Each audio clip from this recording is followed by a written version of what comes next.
All right. Let's get fired up here.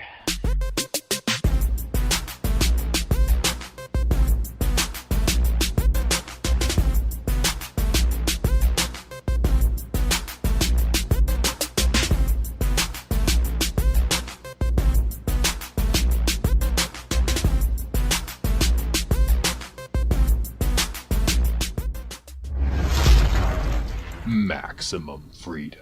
Read. Stay on target. Maximum freedom. Stay on target. Maximum freedom. Read Rothbard.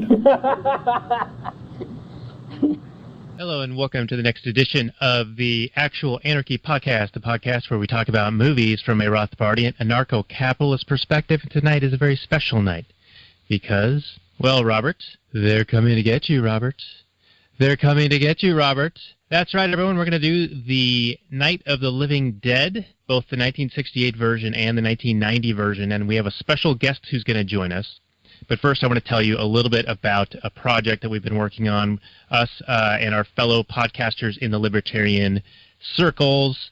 It's called libertarianunion.com, and it's essentially a podcast station where there's several of us libertarian and anarcho-capitalist podcast shows that have come together to all be in one spot. Now, we still all have our own websites and our own podcast feeds and everything like that, but if you like any of the shows that I'm about to list here, including our own, the Actual Anarchy podcast, do check out libertarianunion.com. You can find more great content from such places as Liberty Weekly, Don't Waste Your Hate, the ANCAP Barbershop, Wizardly Wisdom, Foreign Policy Focus, and Battle for Liberty. We're going to be adding a few more as we gain additional friends and followers and whatnot. So do check that out, libertarianunion.com. It's super good. There's over 400 different episodes from 5 or 6 different providers, so more than you can probably handle. So do check that out, libertarianunion.com. And the other thing I wanted to mention is that this is episode 47 of the Actual Anarchy podcast, and we're going to have a special guest named Mike C., who we will be introducing in just a moment. And I don't know a whole lot about him other than he reached out to us via email a few months back and made some recommendations for some movies that he thought would be good for us to discuss on the show. And as we are wont to do, we asked him, hey, you got any interest in being a guest? So he's going to be joining us, and I'll let him tell you and us about him in more detail before we get started on the show here. And the only other stuff I wanted to mention is if you like the stuff that we do here, if you like our show, you can support us on Patreon, and that's at patreon.com/readrothbard.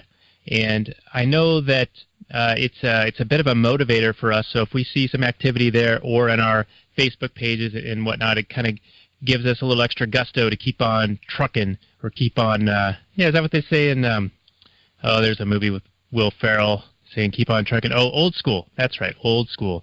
That's another one we're going to be doing soon at some point. If you're a listener and you're interested in doing a show, maybe you're a good candidate for Old School. So hit us up at Daniel@readrothbard.com or Robert@readrothbard.com, or make some comments on our Facebook pages or anywhere else.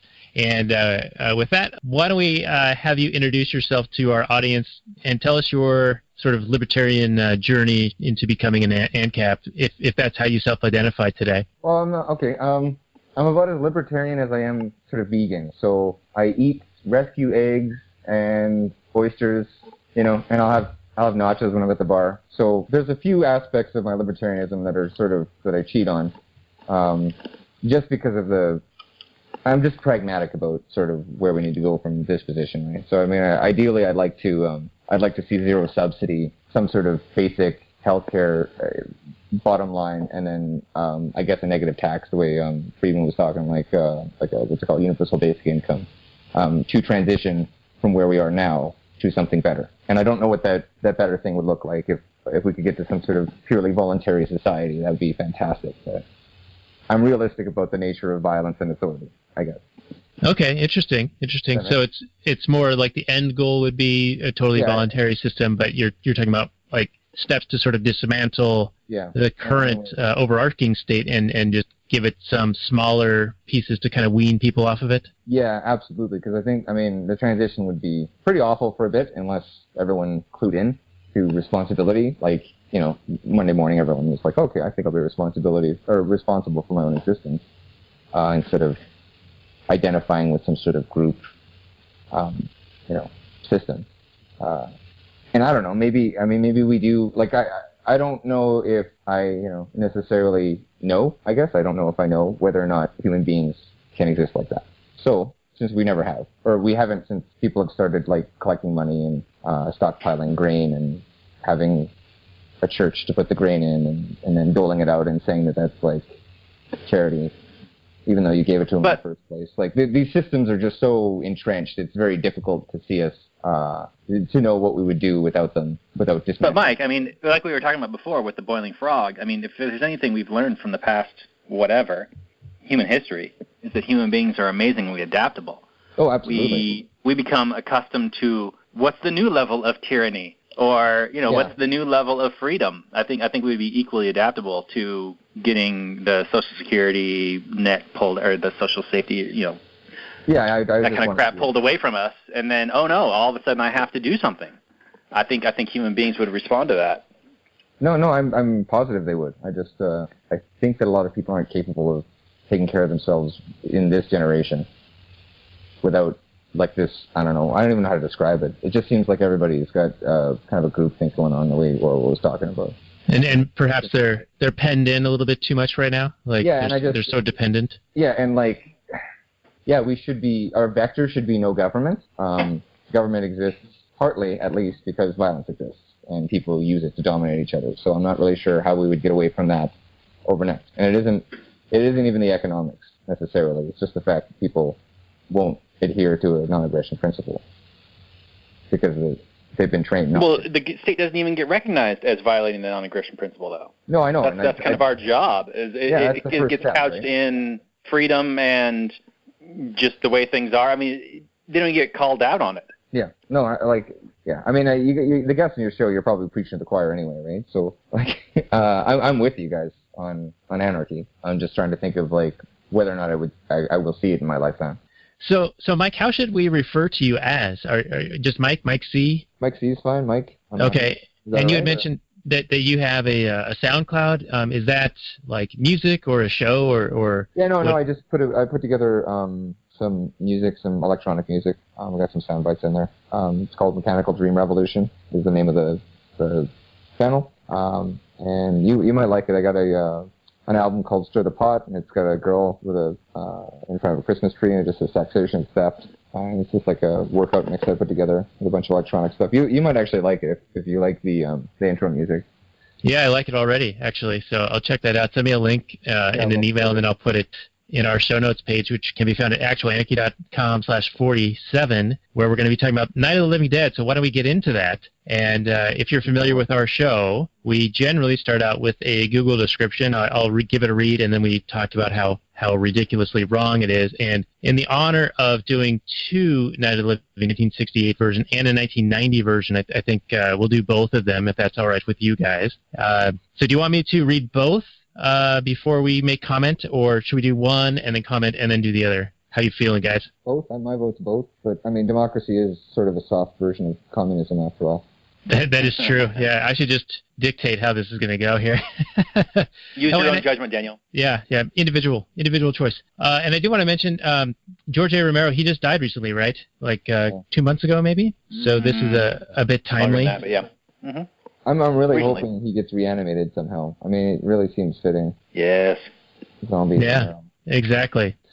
All right, well, here is the 1968 version, Night of the Living Dead. Google description, 1968 drama, science fiction film, 1 hour, 37 minutes. It plays on the YouTube and almost anywhere else, and we'll talk about why in a few moments here. It's got a 7.9 out of 10 on the IMDb, 96% Rotten Tomatoes, and 84% of Google users like it. And the description says, a disparate group of individuals take refuge in an abandoned house when corpses begin to leave the graveyard in search of fresh human bodies to devour. The pragmatic Ben, played by Dwayne Jones, does his best to control the situation, but when the reanimated bodies surround the house, the other survivors begin to panic. As any semblance of order within the group begins to dissipate, the zombies start to find ways inside, and one by one, the living humans become the prey Blu-ray of the deceased ones. And that's the end of that description. Release date, October 1st, 1968. This is, of course, George A. Romero. And a relatively meager budget of $114,000.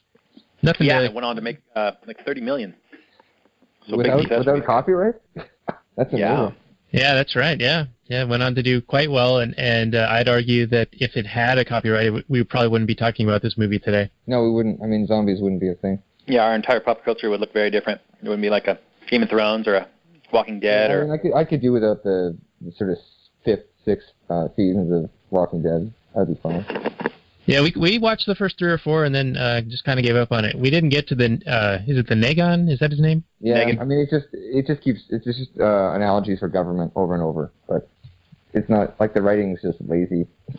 The governor was a good example of government, and then they had Alexandria, and it wasn't too bad, but I feel like they just want to stretch it out. It just doesn't seem like they're willing to put in the effort to condense things and make them juicy for me. Now, is Rick Grimes still around? Is he still alive? I quit watching after they pulled a trick on me, and I'm like, that's a trick. They're just using camera angles to make me think something happened that didn't. So. Was that when what's his name died under the dumpster? Yeah, 100%. Yeah. With the guy, I'm just like, I'm never watching the show again. These guys don't. I'm done. Respect. Yeah, so you guys made it further than I did. We made it to where they were trapped in the train car, in the boxcar, and that was the end of whatever season, and then we just left it there. Because he wasn't willing to drop the F-bomb? Was that the problem? Because that was a huge issue for me. Because they're screwing with the wrong people, and I'm like, screwing? You're trapped in a train car? In the zombie apocalypse, and you're watching your language? Is that what you're doing? Yeah. You called the shit poop. Yeah. Have either of you guys ever watched or read the comic book, though? The comic book is pretty strong. Yeah, that's what I hear, so it's on the list. Yeah, okay. The TV show is, a bastardization that is seemingly being milked for every last dollar at the expense of good writing, but the comic book is still pretty good. And the cinematography is okay. Sorry, we should probably talk about the movie we're supposed to talk about. Yeah, well, if you've listened to us, I think you said it 10 or 15 times, you know how we do this. It just kind of meanders. That's how we are. Difficult for us to stay on topic. But let's move on to the 1990 description, and then we can start doing our analysis scene by scene and compare and contrast stuff. So 1990... thriller horror remake, hour and 36 minutes, also called The Night of the Living Dead. And this is 6.9 on the IMDb, 68% Rotten Tomatoes, and 83% of Google users like it. So not quite as favorable with the critics and people just in general. And the description says, for reasons unknown, the recently deceased are rising from the grave as flesh-hungry zombies. Fleeing from the undead horde, a small group of survivors, including Barbara, played by Patricia Tallman, Ben, Tony Todd, and Harry Tom Towles, sequester themselves in a remote farmhouse. With the zombies outside, the house multiplying, tensions flare as the group argues over the best way to escape their increasingly dire situation before they are overrun completely. Directed by Tom Savini, had a budget of $4.2 million, came out in October of 1990. So... not too much to quibble with on that one either. No, I wouldn't argue with it. I mean, there's not a lot of differences between the two. Spoiler alert. I mean, Ben dies in both, but in one he's killed by marshals, mistaken as a zombie, and the other one he is a zombie. I'm sure there are some other differences, but that's the main thing that I think of. Yeah. The main my biggest the thing I noticed that was the largest difference was Barbara's character is vastly different in the remake. Okay. Yeah, so let's talk about that. So the 1968 version, she's a very but she breaks down. She breaks down. She has a mental breakdown, kind of goes into this catatonic state almost, and they can sort of coax her out of it with, we're going to leave, we're going to go somewhere, and she's like, I want to go. But that's really all that she's able to do. Yeah. And then when what's her name, Mrs. Cooper, is that who it is? She's getting attacked by the doorway, and the zombies are breaking in, and she finally snaps out of it and goes to try to help, and then they both get devoured. Well, her brother shows up, right, which is I guess the only aspect of her character that had any sort of depth was, she was really just there to be hysterical or catatonic and be a victim, so, but her brother shows up, and he was mean at the beginning, and she can't handle that as well, I think. Right, yeah, so she's able to break out of her state to go help until her brother shows up and just brings her right back into it, right? Yeah. It's like too much of a shock for her. Because earlier in the film, in the 1968 version, she says, my brother's still out there, I need to go get him. And Ben's like, calm down. And then she tries to get out, and he punches her in the face. To which my wife was kind of upset by that. I mean, culture is a little bit different from 1968. My comment to her was, I don't think closed fist hitting was okay even then. I think that was pretty. But this is a movie. I mean, it's got a pair of naked breasts in it, so I'm pretty sure this is rated R. It's certainly outside the sort of general viewing audience. Yeah, there's actually some interesting information on that. I read through the wiki a little bit, and I guess that this movie came out right before some of the MPAA ratings were put into place. So Roger Ebert actually, in his critique of the film, was like, this film is able to, tickets are able to be purchased by like 8-year-olds, and the government needs to do something about this. Or no self-respecting movie theater owner or operator should sell tickets to children. Like, he tried to publicly shame them, and he was saying that because the government didn't have regulations regarding this, that it was a big problem, and that kids were going to be traumatized by this. Yeah, because I didn't see RoboCop till I was 18. Right. Yeah. I remember. I mean, I almost pissed my pants watching RoboCop 2. It was like 10 or 12 or something.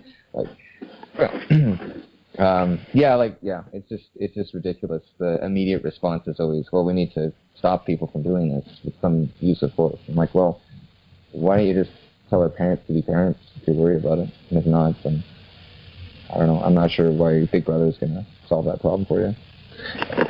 Right, and you could almost take the argument towards the standard trope in the Minarchy and Cap debate groups, like, should you be able to sell heroin to a 6-year-old? Because in Capistan, it would sort of be somewhat permissible, but I think that there would be social norms and sort of a consensus kind of response in the market that would prohibit most of that activity. Yeah, like if everyone's addicted to heroin, the society collapses completely. So there's no, it's punished. The behavior is punished.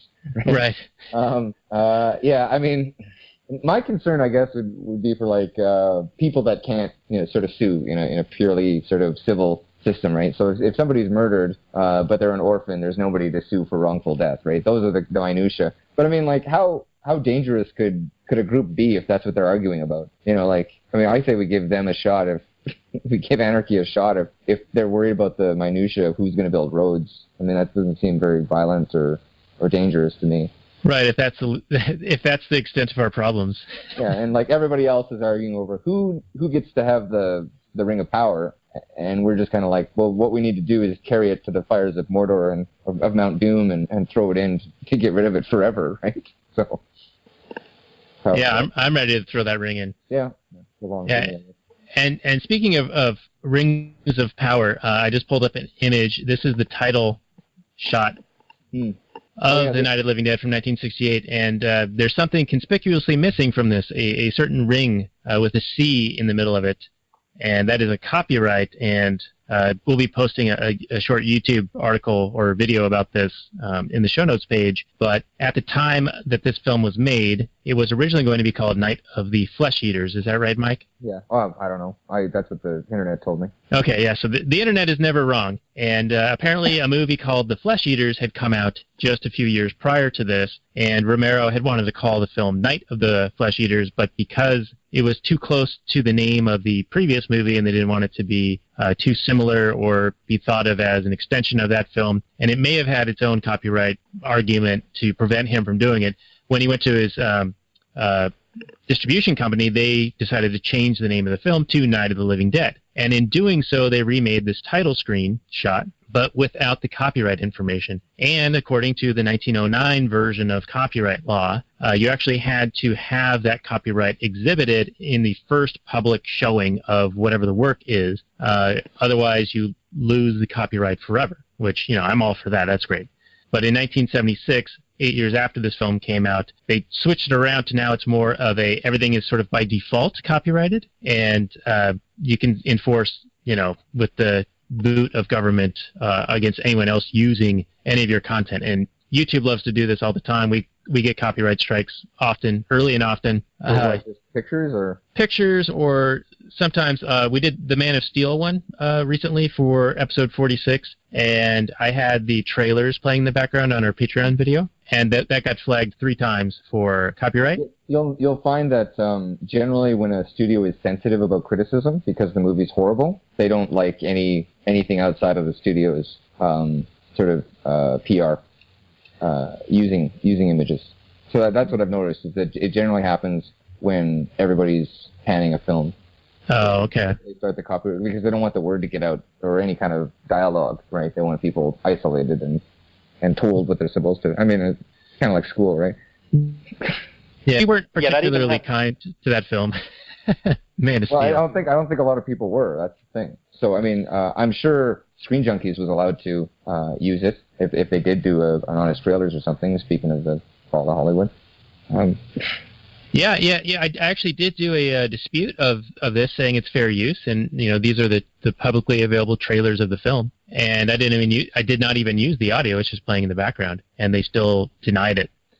So basically, if anyone clicks on the ads in that video of ours, then the ad revenue, the 4 cents that we might have otherwise made, goes to them. Yeah. So I mean, Patreon's a good solution to all these problems. Kind of the way. Yeah, I think that would have come along.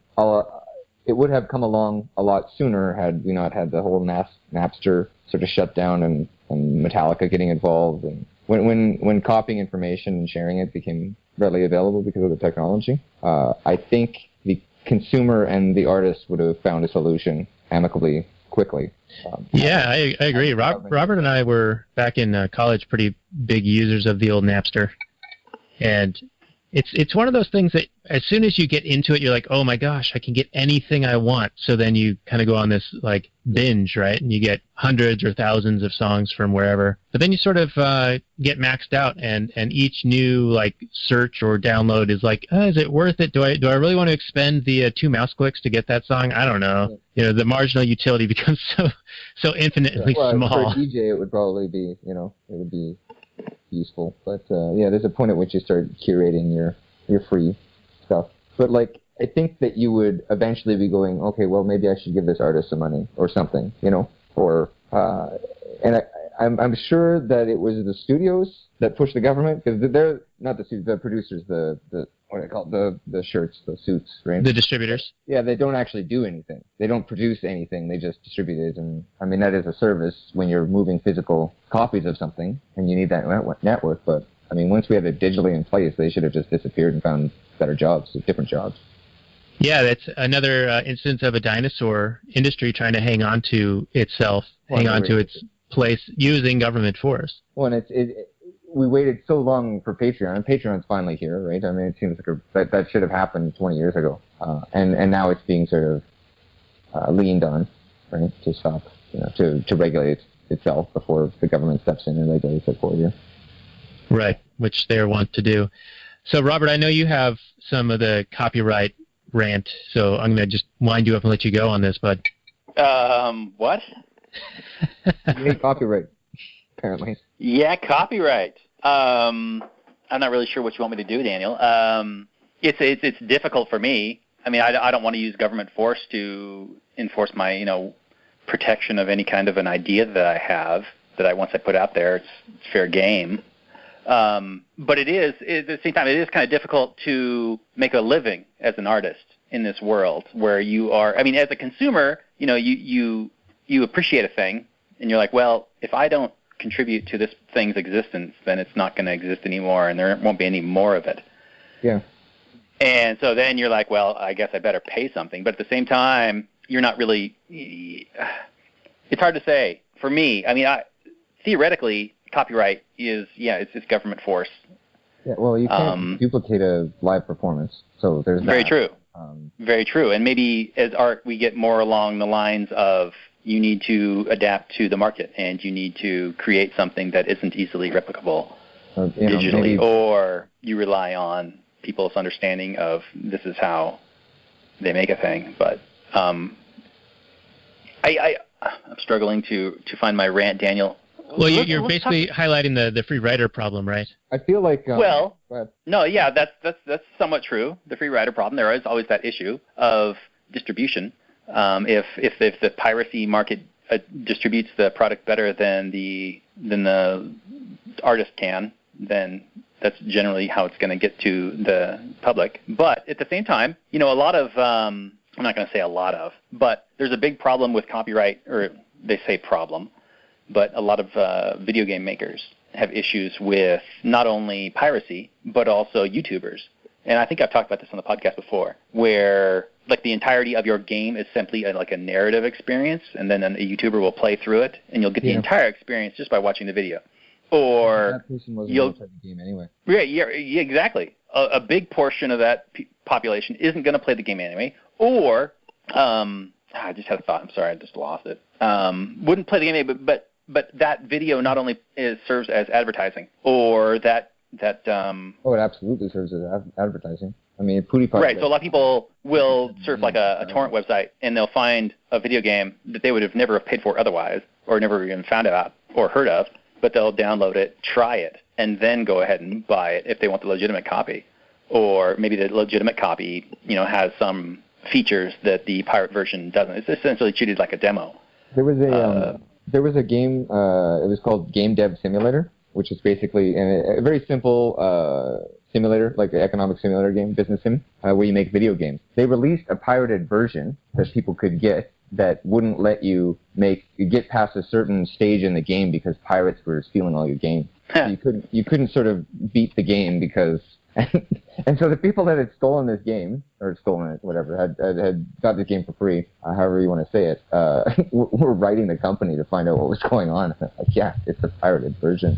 So the long troll. It was a pretty good troll. Pretty good troll. And it was a $10 game, but maybe more individuals should be concerned about producing their own art, and we don't need these massive institutions producing everything from the top down. And eventually we'll form some sort of guild or collective, and voluntarily sponsor each other. Yeah, and there's also a certain amount of reputation that comes along with running your business a certain way. Like there are certain video game companies in the world that don't use a lot of digital rights management, like CD Projekt Red comes to mind, and they get a lot of support from the community as a result of that, whereas a company maybe like Ubisoft uses a lot of DRM that is overly obtrusive and really messes with you and just engenders with a whole lot of ire and resentment. Yeah, and because you'll buy a game like a SimCity or some other game, and either they've got some horrific DRM that comes in and installs some kind of Trojans in your machine, or say that there's some kind of online-only component to the game, so you can't even play it offline. Yeah, I mean, and then they'll shut down the servers a couple of years later, and you're like, great, I'm using your product. Yeah, well, but then the pirate community will come out and fix it. Well, yeah, that's the thing. Is somebody, and honestly, you could set up your own servers then, and just host the game, elsewhere. I play Overwatch actually. It's completely online. But Blizzard's got a good track record for supporting their software, like indefinitely, right? I'm not sure if World of Warcraft is still going or if they shut it down yet, but I mean, that's 10 years. StarCraft is still going. Yeah. The original. Really? Well, they just released it, and they're re-releasing a remastered version. I don't know if that's come out yet or not, but yeah, it's supposedly pretty cool. So yeah, well, I've long argued that as long as you can enforce it through voluntary means and technology, that's totally fine. But then you pay the cost of that in the market, right? Like you were just saying, like certain companies don't have a lot of intrusive DRM and others do. And so that favors the ones that don't have it. And my favorite example is one that we use, Robert, and that's Voodoo with the Ultraviolet and now Movies Anywhere, which is the Disney version.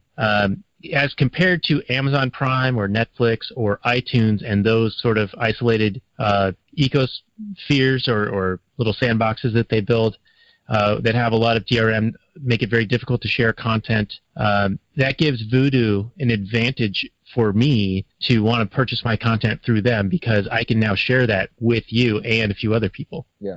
Yeah, I'm not sure at what point, I guess technically, somebody else listening to a tape that you're playing in your tape player is a copyright infringement. That's, at some point, because the second that somebody else is listening to the thing that you purchased, it's a violation of, these ridiculous terms we've created. If that makes any sense. Right, that no one yeah. has, that the affected party has not agreed to. They're not a party to it. So it's a negative servitude on a non-participant in the contract. And so by that rationale, it's not a valid contract. Anyway, let's move on. Let's move back to the movie. Yeah, we wouldn't have Night of the Living Dead if the copyright laws were, more consistent, I guess, historically. Right, yeah, so that's our little side rant on copyright. That's probably half the show at this point. So why don't we do a quick, summary of the movie? I know I just read the Google description, but it's basically both stories are essentially the same. A brother and sister are driving out to bumfuck Pennsylvania to visit a grave site. In one of them, it's the mother, and in the other one, it's the father. And the brother of the girl is like, "Oh, they're gonna get you! They're gonna get you! I want some candy!" He starts like messing with his sister, and they see some older gentleman kind of shuffling towards them, and he's like, "Oh, he's gonna get you!" And yeah, he is. Literally, yeah, well, and you don't expect that, right? It's kind of a play on our expectations, or the characters' expectations. They're almost updating horror movies in a way. I think that's what he was trying to do. Right, yeah, that's a good point, yeah. Monsters coming to get you, it's like, well, monsters don't exist. Well, guess what they actually do? They're called zombies. Right, and in 1968 version, they didn't even use the word zombies. No. I think they referred to them as ghouls or maybe even flesh eaters. But in the 68 version, the girl gets attacked and the brother comes to her rescue and gets killed. In the other one, the brother gets attacked directly, right? And yeah, I guess, yeah. And his head smashes on a headstone, and think about that difference. A bit more gruesome. Yeah, well, I mean, some of the special effects are brilliant in the 1990 version, and some of them you can just see the rubber move every once in a while. So when his head hit there, I'm just like, yeah, I mean, it looks bad, but it also looks like a dummy. Right, yeah, that's true, yeah. And we were talking about this a little bit earlier. There's a pretty big difference in the two female leads. Oh, absolutely. Yeah. In them, I'm not sure if that's a product of the time or what, but Barbara in the 1990 version has an actual story arc with character development and a lot of like aspects that sort of go into that I noticed just recently, like on this viewing. And the 68 version, she doesn't have a lot of agency. Yeah, she just kind of descends into madness in the 68 version. Understandable. I mean, zombies, flesh eaters would upset you a great deal, and you might go into a fugue state or a catatonic state. So, but I mean, it's not a very interesting character. She's just right to be a victim. And the 1990 version, I kind of likened it to, at first she's doing a lot of just screaming, and it's almost the Jamie Lee Curtis in Halloween kind of stuff, and then she turns into Ripley, or is it Ripley? Actually a better Sarah Connor, yeah. She was in Alien. She was weak and running because Alien was a horror film, and then she turned into or Sarah Connor. Yeah. So she by the end of this movie, she becomes super badass, right? Yeah. Like she totally turns the corner, and it's. I saw a big SJW thing in it, and I mean it's 1990, right? So it's before that really is a thing, but it was a very pro, They're going to atone for the 1968 version of Barbara being this weak woman who can't defend herself, and then they're going to make the 1991 like this woman of the 90s, right? I suppose. I feel like, they may have been atoning for it, but at the same time, it's still more interesting to watch. So that I don't know what the exigence was for the character change, but like, I mean, I would have written it that way even without feeling bad about the old character. I think because it's. So if they're visiting the mother, and the mother was tyrannical, which is what they sort of mentioned, and the brother's picking on her, like her father was either absent or weak, and then all it takes is a little bit of strength from Ben when he shows up to like settle her down, and then she just immediately breaks away from this old life and starts creating sort of building agency for herself, I guess. Right, and I noticed she had a little bit of a break herself when she confronts the first zombie in the house on her own and just starts, beating him with the fire poker. Yeah, she's just kind of, realizing what violence is and killing your first piece of food or whatever, I guess. Right, and I got a feeling of in Watchmen when Rorschach takes the meat cleaver to the pedo guy. Took over for him, eh? Right, and there's a big in the comic book, and Robert, you can correct me on this, but I believe that Rorschach, prior to that event, and it wasn't exactly the same, but his dialogue boxes were more uniform, and then after that, event where he kills the pedophile, all of his content boxes, all of his text boxes are erratic. Oh, I didn't realize that. I didn't notice that the first time, or the one time I read it. Yeah, that may be true. I mean, that is the key moment in Rorschach's character where he switches from realizing that humanity cannot be redeemed, and he is out to serve justice. The plural ethicist to Dionistic moralist, I guess. Something like that. That sounds about right. Ethical pluralist, I guess, is or ethical relativist, something like that. Pragmatic to crazy hardcore. Yeah, it's the difference between you and us. I'm not. Yeah, okay. Yeah. I guess I just got to catch a pedophile and like hit him with a meat cleaver. What is it? Men get arrested. Animals get put down. I'm just like, yeah. Yep. There you go. Always gets me going. You guys got to do RoboCop. Actually, everything that Paul Verhoeven did, he made satire about fascism, and it makes fascism look really, really appealing. In RoboCop, is that what you're saying? Well, RoboCop and Starship Troopers look like a very functioning society. Everyone's you're not allowed to vote unless you're part of the military, and I'm doing my part. You've seen this, right? Like. Oh yeah, the little promo video they do. Clean and beautiful, and people get tried in an afternoon and sentenced to death the next day, and it's appealing. And RoboCop shoots rapists in the dick because he can catch them, right? So. It's true. That's what he does. So, yeah. There are drawbacks to fascism, though, unfortunately. So we can't just. What? Yeah, there's a couple. Okay, sorry. Night of the Living Dead. Night of the Living Dead. Yeah, I felt as though. Yeah, she just needed it's just interesting gender roles not gender roles, but roles that have gender in the film, the 1990 version. I just thought it was interesting because she has agency, and I didn't really see it as an SJW thing. I mean, yeah, maybe a woman of the 90s, but women have always been able to fight if they had to, right? It's just maybe not in 1968. I'm not sure, but. Right, but there has been a trend, and I don't know exactly when this happened. Maybe you guys can help me figure this out. But watching this 1990 version, I was struck by, you don't really hear that anymore. Every time there's something going wrong, there's a woman shrieking hysterically. And it got to be so old. And it seemed like such a trope. And it's like, oh, yeah, they used to do that all the time. And now you don't see it anymore. Yeah, I don't know when that happened, but I'm glad it's gone because it is super annoying. Well, it adds to the terror, right? You're watching the experience to be sort of frightened or does it? The drama. Or does it just? I mean, maybe it did at the time, but now it just sticks out like a sore thumb to me. Yeah, back then. There's a zombie on the screen, so there's a woman shrieking and screaming. Yeah, and they had 3 of them. Obviously, they can't handle their shit. In the '68 version, I don't think any of those female characters had any agency or depth at all to them, right? They were pretty much interchangeable, and they pretty much just yelled when zombies showed up. And I like that. I like the new Barbara character in the 1990s. She puts on pants and gets a gun, and Yeah, I didn't like it when she was wasting ammo. She kept, firing into the board. But she did have to command lead everybody to what she understood about the situation, because she was the most rational. Talking about leaving, boarding yourself up is just not an option with what was happening. You're right, and how slow the zombies move. And it's instinct, right? Because you want to just cordon yourself off, but at some point they're going to break down any defense you can raise. But ultimately Cooper had their winning answer: climb up into the attic. Yeah, into the pull down ladder. That through his own cowardice, right? But zombies can't climb. Pull on little drawstrings. You can just pull that drawstring up. They're not going to find you up there. Yeah, but you're stuck there, right? You can only bring so much food up into an attic. So. That's true. But he ended up having the winning answer for this because it was just a one-night thing. Well, I'm glad Barbara, spoiler alert, had an even better answer for him because he was a real person. Okay, that's a good question. What did everybody feel about that?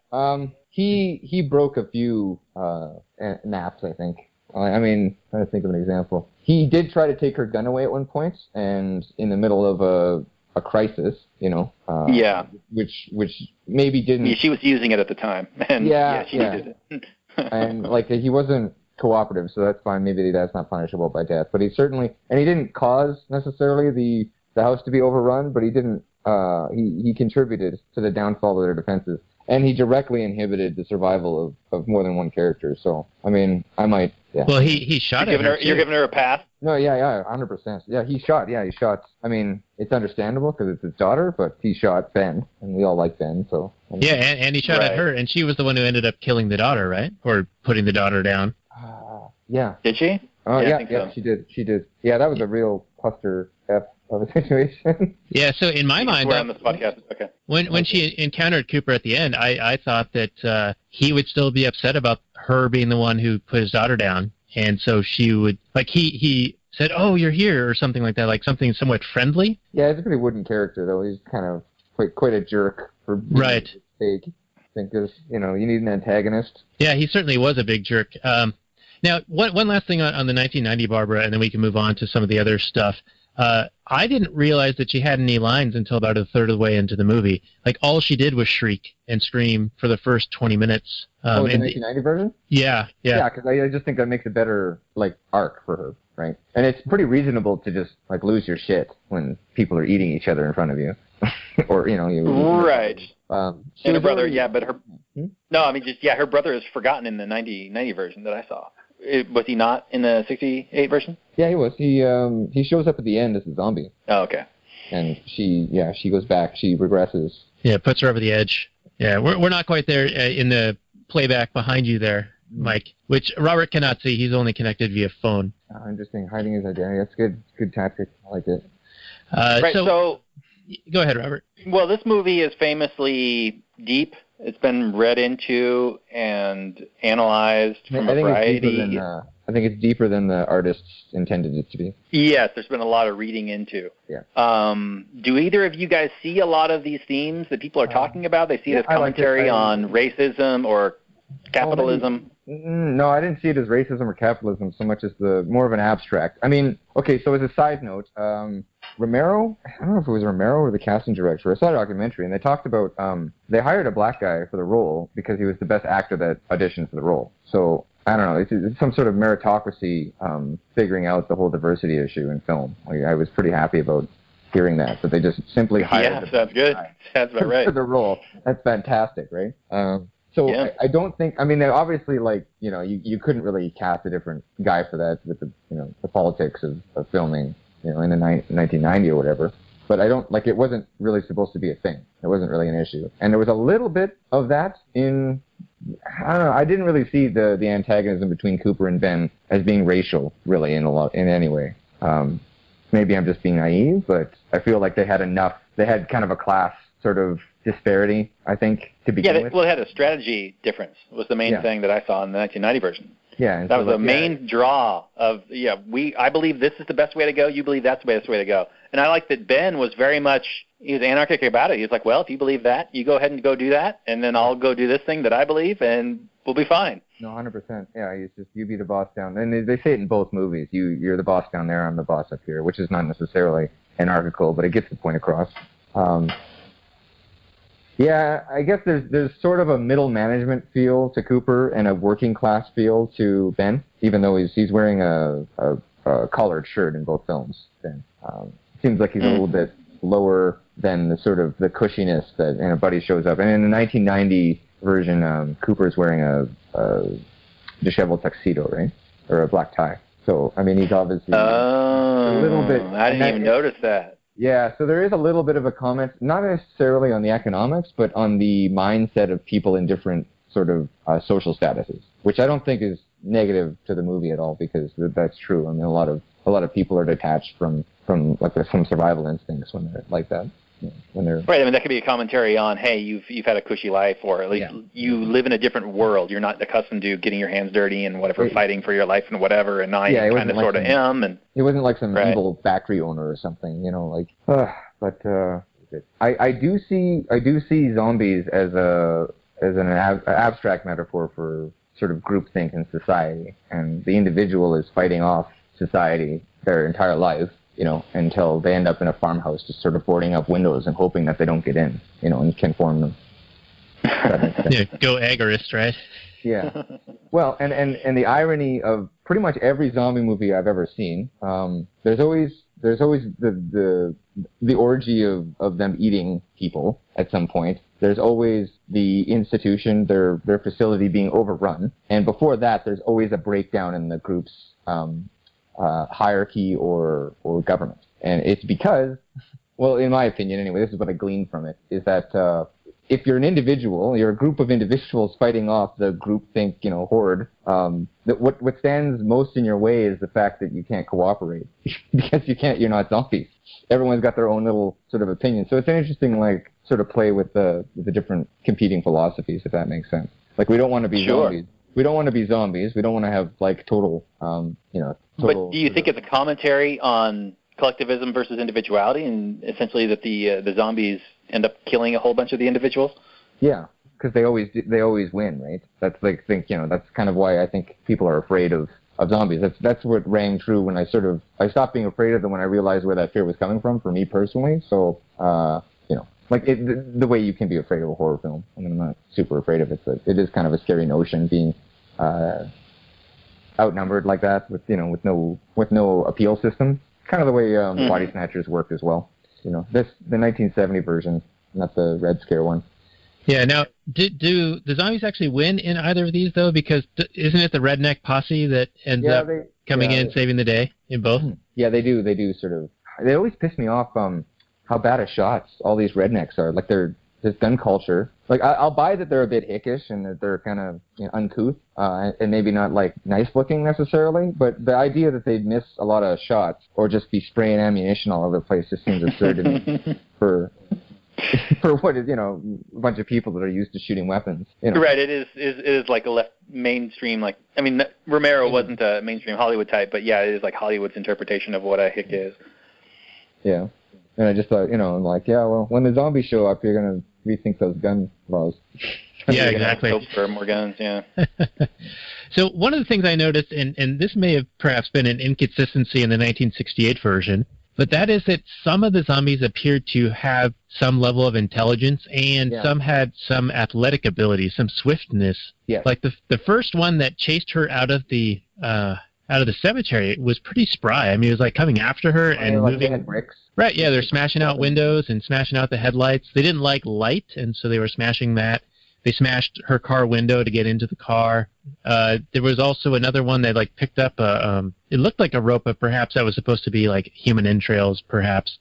But there was a certain level of intelligence in the 1968 zombies and not in the 1991. When Romero furthered those ideas in Dawn and Day of the Dead, especially Day of the Dead. Was that the one with the super fast zombies? No. That's 28 days later. Yeah. Yeah, they're kind of zombies. Zombies are all fast now. There was a period where zombies had to be fast for a while because we have to shake the camera around. But Romero toyed with the idea of zombies relearning old ideas that were in their head. So when they were in the mall in Day of the Dead, Dawn of the Dead, they were basically shoppers. They were consumers, right? So it was kind of a commentary on them being part of this. And that starts to irk me, the abstract. And I don't even know if he evolved to that or whatever. But and then by Day of the Dead, a scientist was trying to train a zombie to relearn old skills because he was a soldier, so he was trying to get him to salute and fire a gun and stuff. And he ended up doing it. And then he came out of retirement and made Land of the Dead as well. And in that one, they're fully using tools. Oh, interesting. Yeah, there's a rich tower where all the poor people are beneath the rich people, and the zombies all show up in hordes. And okay, yeah. I think you'd like that one a lot. No, I have seen that now that you mentioned it. I've seen the mall one, and I've seen the one where the rich people are living in the tower with security guards keeping people out, and it gets overrun. Yeah, it's been a while. It's at least 10 years. So yeah, well, Louisiana's in that one, so I was pretty happy with it. John Louisiana, the pest. Oh yeah, yep. Back when you could make a very racist film. Yeah, can't do that anymore. No. So Robert, what direction you want to take us at this point? There's the whole trope with they want to gas up the vehicle to be able to get to the nearest government safety station, right? So part of the film, they're all waiting around for the emergency broadcast to tell them what to do, right? What are the authorities telling us to do? We can't make a decision for ourselves, and there's these crisis stations that we need to get to. Where's the nearest town? And we only have so much gas, so we got to get to the gas pump. Sorry if I may. That reminds me, in the 1990 version, we have to keep designating which one it is. They have a little talk, and it's funny because Ben's going over the different possibilities about how everybody's talking on the radio and whatnot, and he says, "This is something nobody's ever seen before." And it's like, that's the scariest thing anyone can think of. It's something we haven't seen before. Like, Revelations would be fine, Frankenstein, the Wolfman, like, we've been indoctrinated to understand how to deal with these problems, right? Because they're just the natural sort of cycle of good and evil or whatever. But the idea that, like, we've never seen this before, and, like, now who's going to tell us what to do is exactly the most terrifying thing to the characters. Like, there's no TV telling me how I'm supposed to behave or how to deal with a zombie, right?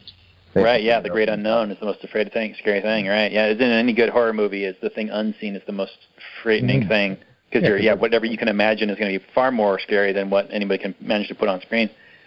I just want to mention why I like zombie movies in general, the idea of the zombie and how zombies work in general as an antagonist. Because really the zombies are more of just like an elemental force. There's no thinking nature to them, so they're like the collective versus the individual.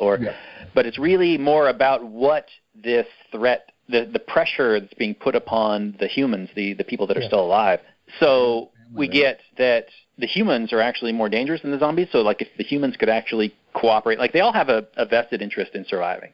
And you would think that, if we all have this vested interest in surviving, it's the same as the anarchic argument for collective defense. Like we would all band together to collectively defend like an invasion by some state or what have you. Yeah, I think they tried to cover that in your Constitution at one point, some of the amendments. Yes, there is a very famous amendment that kind of talks about that a little bit. And it's under attack, but, whatever. The Constitution is constantly not doing its job. But it is a piece of paper. But I appreciate in this movie that, the humans are more dangerous than the zombies. It's really the cooperation and the dealing with the interpersonal relationships that ensures whether you're going to survive or not. Because you are facing this pressure that you've never experienced before, and how are you going to react to it? How are you going to deal with it? That really reveals the protagonist, the character that we're interested in, that we're trying to invest ourselves in as an audience to see if we want to root for these people or not. And so for a movie where you have an antagonist that you can't relate to other than, this is a pure horror thing, like, if you watch any kind of horror movie, you're not really relating to Jason or Michael Myers or Freddy. You don't really understand their motivation. You're supposed to relate to the victim, or else you're the monster. Right. So, in most... Go ahead. Oh, well, I just think that's the function of a horror film. Like, that's why it scares you. Because there's only killers and victims in horror films, especially the slashers. Mm-hmm. And your conscience won't let you associate with the killer, right? It's sort of the opposite of a war film, where there's no glory. Yes. It's just the whimpering death. You're the victim of you're in the whimper end of the gun. So, right. And your subconscious won't let you be Jason. You have to be the victim. And so you're sort of terrified by this looming force, this lumbering force coming towards you that you can't... This force of nature that you can't negotiate with. Mm-hmm. Right, yeah, exactly. 100%. Yeah, so horror movies do reveal an interesting facet of human nature, and I think this one in particular did a really good job of that. Even though the 1990 version, which I saw most recently, I've seen the original a long time ago, but the 1990 version I saw recently suffers from a lot of the bad 90s music and the sweet 80s hairstyles and all that good stuff. I feel like, I'm not sure if Tom Savini was trying to make it campy, but I feel like that's exactly what happened. Because there's truly like horrific moments in that movie, and then there's a lot of sort of... It doesn't take me out of it, though. It's just very campy, kind of almost homage, to the 1960s cinema, where it's just like the characters are, they say outlandish kind of, just do what I tell you, Judy Rose, and then he kisses her and runs away. Like, it's just, some of it's ludicrous, right? But like it almost adds a fitting juxtaposition or contrast, right? Yeah, and to think that guy in either of the films is a teenager is ludicrous. Yeah, I know, right? That's just 40-year-olds playing 20-year-olds. That's just always the way it is. Oh, there was, when Cooper says, there was one sort of classist thing. And he says, like, and the kid doesn't even own a car, if you can believe it, right? Like, and the kid's supposed to be 18. And the idea that this kid doesn't own a car is just, like, inconceivable to Cooper, right? So it really gives you, his elitism or his status sort of in one line, right? There's a lot of lines like that from Cooper. Coming back to the sort of the classist kind of elements to it, which I don't think they didn't play any of that stuff too hard. I think honestly it's just that force of nature, like you said, the collective versus the individual, and how you just sort of fight that off. And it's very different than any other horror film for that reason. Right. Yeah, and I did like that Cooper had a different perspective because he had a daughter to protect. I mean, he didn't realize that she was going to turn into a zombie, but as everybody else was in it just for themselves, but he had a family to consider. Yeah. So I almost kind of sympathized with him on that level, even though he was being a major prick the entire movie. He didn't want to engender anybody's good side. He was just completely antagonistic the entire time. Yeah. I think a better strategy would have been to engender some assistance, saying, hey, I've got this sick daughter, maybe a little bit of help. I think people would have responded to that. No, absolutely. I think complete dick the whole time. The character was written like a dick boss, right? Basically, he's less intelligent. He's not being very rational. And then independent of that, he has other motivations that go beyond the scope of what the other characters are doing. And so those sort of create the perfect storm of pretty irrational behavior or antagonistic behavior. If that makes sense. Right, but it was from a screenwriting standpoint. I do appreciate the different perspectives and converging elements that create drama and tension and conflict and that sort of thing. On a shoestring. So, what's that? On a shoestring, really, because there's only, 5-6 characters. Yeah, I mean, $114,000 budget, and for a first-time filmmaker, this was really well done. I'm kind of surprised, even though it was free to do another, I didn't have to pay any kind of royalties or whatever to do another Of the Dead movie, that Romero, maybe he just struck lightning, or, he seems like a really talented guy, that he could have done anything, you know what I mean?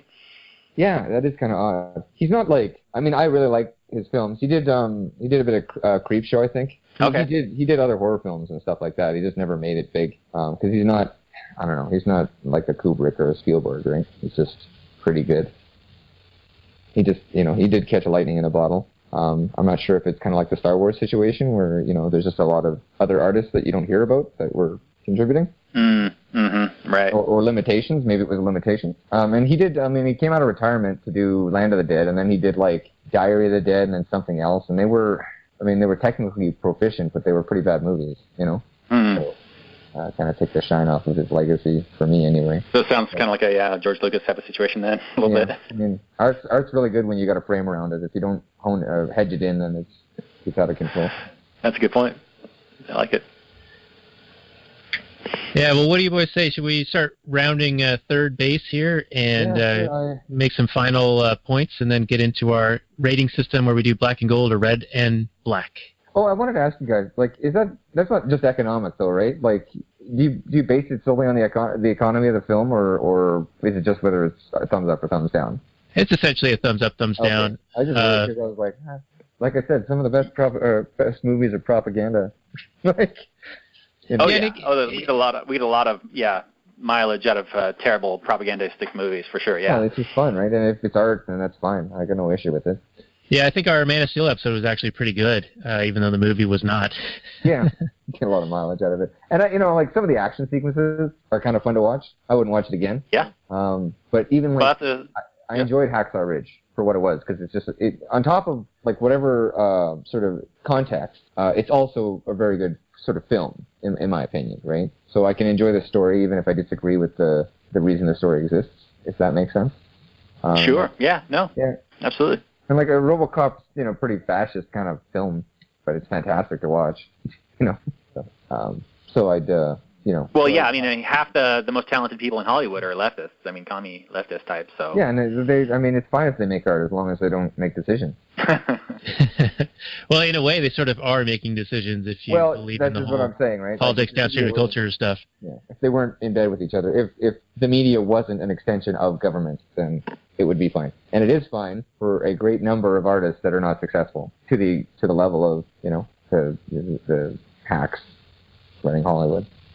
I don't even mind Spielberg films, and they got a kind of a weird sort of pseudo-propagandic feel to a lot of them. At least, and the Chris Nolan ones are as well, but they're technically proficient. Yeah, we're somewhat fans of Nolan. We've done a few of his films, and we found Dark Knight to be fairly libertarian-leaning in many respects. Like the part that says it's okay to listen to everyone's cell phone because we got to catch the Joker. Well, Alfred was being the voice of reason there. Yeah. Oh, and Lucius as well, I guess. Lucius, yeah. Yeah, I know. So, I always thought Batman as an analogy for government, and his various villains were just reasons why government needs to exist. Oh, I see. Really? That's interesting, because most people see Batman as the vigilante, as the individual. Well, he is, but he's also the justification of force and violence through authority, or authority through violence. So you can read it. You can kind of read it both ways, and it didn't. It really just started. Yeah, I would. Story, Yeah, I think it would depend on the situation where Batman is either responding, as a justice enforcer or as an initiator of violence. So when they make the modern films, he's always like, the crime's gotten so bad, we need to get on the street and start naming people and cleaning up these streets, right? So, and no, totally. I mean, he's certainly like, a free market version of a superhero, 100%. And I do like the recreational tank. Yeah. So what would you? Very good. What would you give your final recommendation of Land of the Living Dead? I think I'd give them both black and gold then. Even though we've kind of uncovered a little bit of pseudo, classism or classist sort of stuff in there. But I enjoyed them both, and especially with this new synth version for the old film, it really filled in the gaps. Yeah, speaking as a former, I'm probably still really dumb, but as a former lefty artist type guy, where people will read into your work any number of things that you had never intended, or that maybe were just percolating in the back of your consciousness and you never really realized it. But for a guy like Romero to make this movie, I will go ahead and give him the credit for making a really, really interesting, compelling story.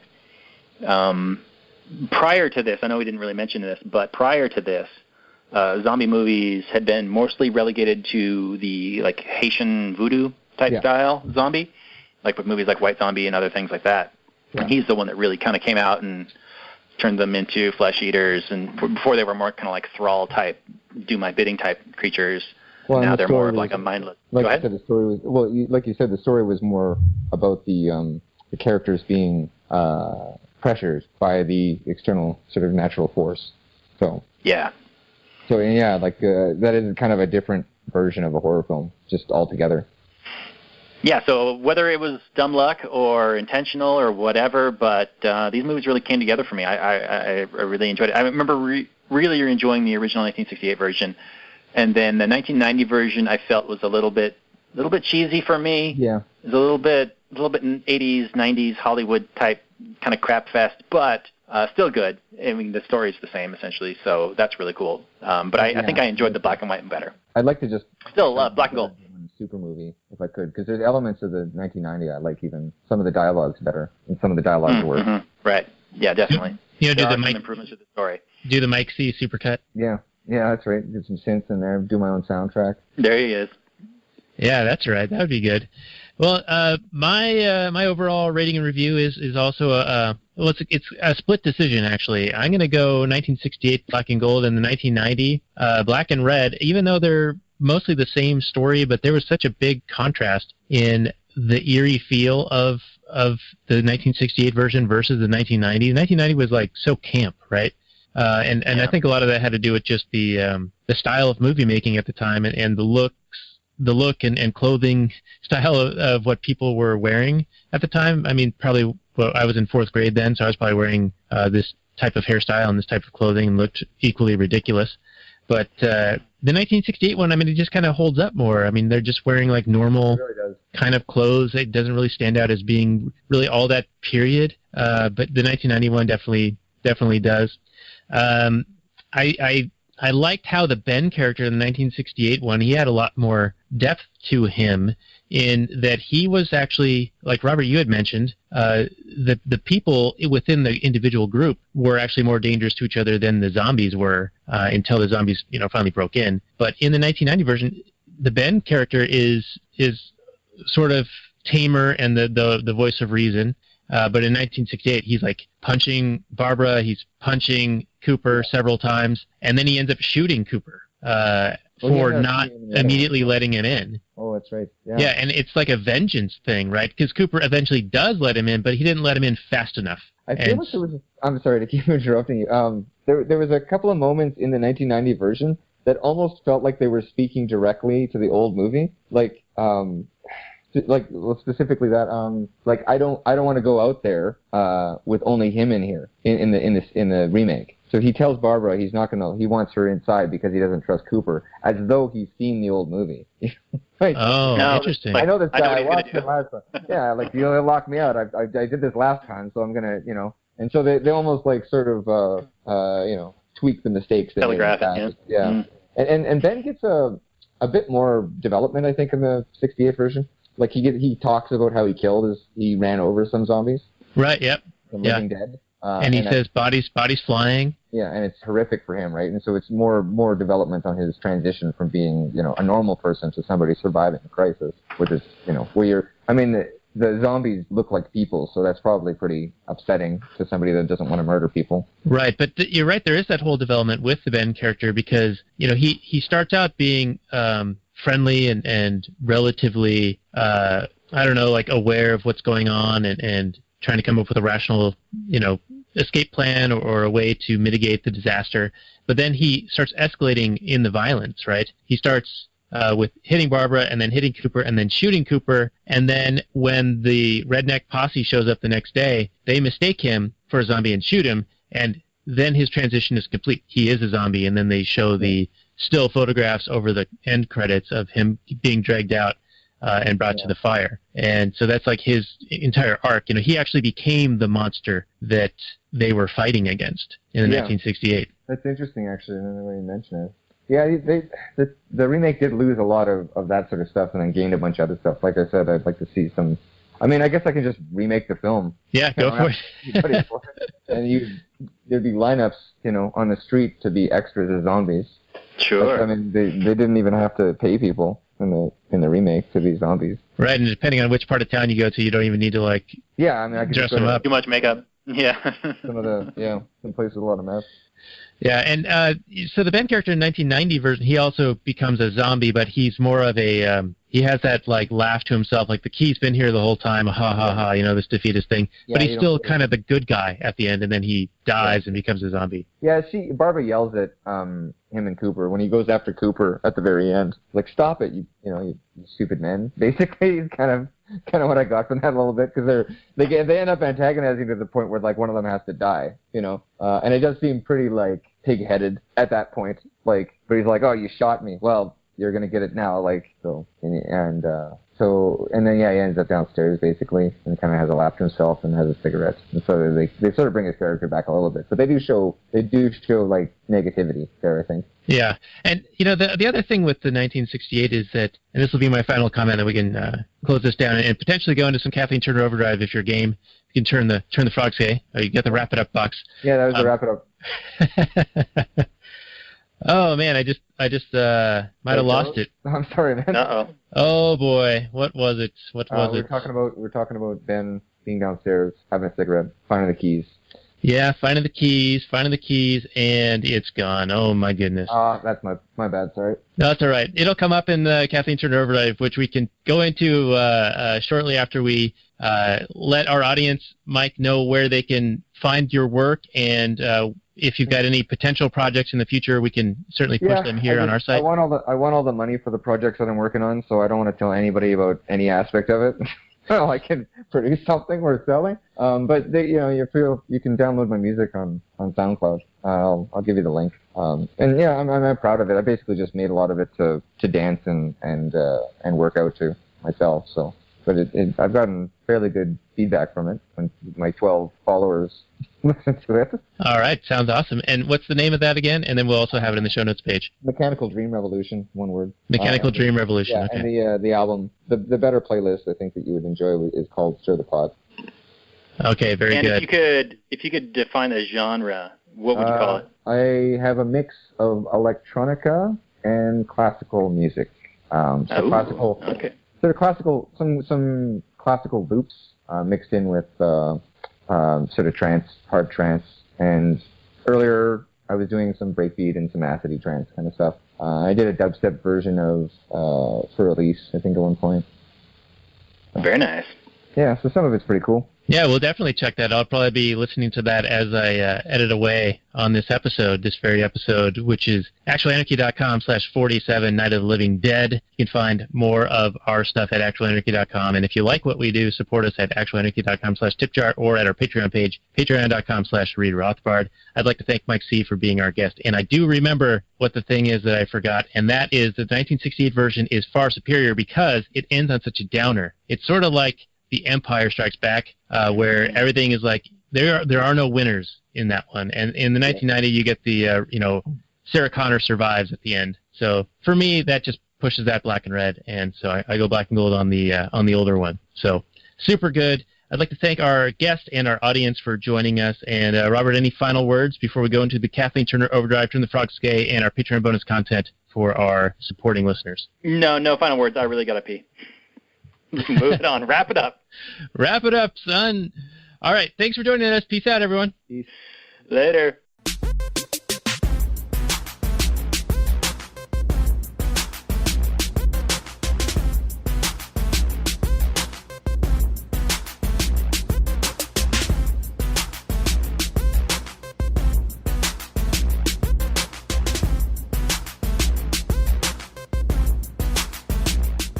The Chipmunks. CHIPMUNK. We're the Chipmunks.